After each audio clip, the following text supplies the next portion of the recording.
Ini po yung ilaw.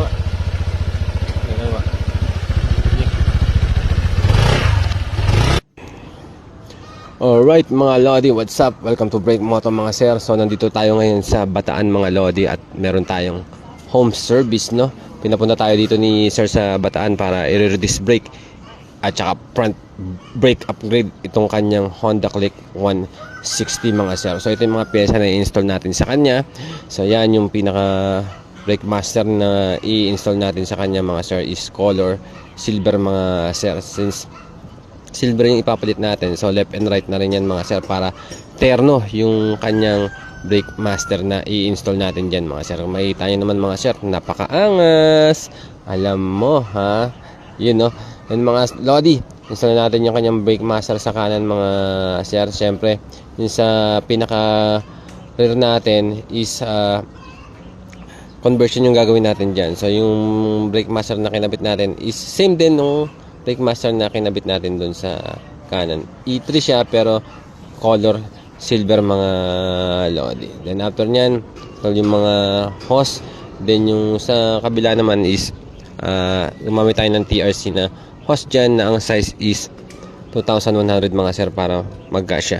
And then sa likod mga sir, i-start na rin natin yung pinaka rear disc conversion ni Bossing. So yung ginamit namin dito mga sir is yung pang Aerox na para lapat mga sir. Then nagpalit din si Bossing ng big disc dito sa pinakaharap. And syempre bago natin install yung mags, linis muna natin yung pinakanyang dito sa pinaka likod sa gearing niya.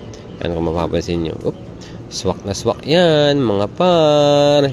Yan mga sir, pag gusto nyo magpa-disc brake dito sa amin, pwede nyo po akong i-PM sa page natin.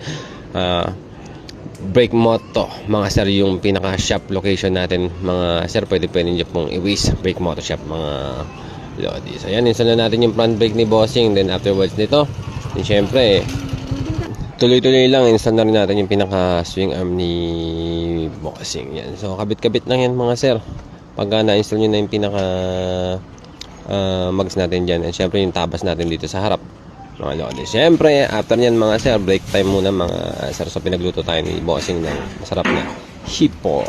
Alright, tapos nito mga sir, testing na natin yung motor ni Bossing. Ini po yung ilaw.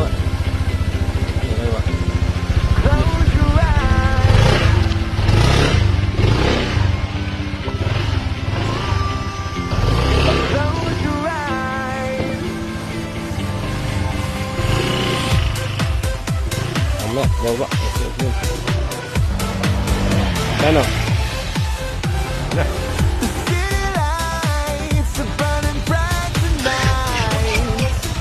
Saan? And every single street seems so alive. Everybody's out now, everybody's gone now, but you're alone tonight. When you close your eyes, do you feel alive? Gulong nga lang sir. Medyo madalas yung gulong mo. Takpay no? Don't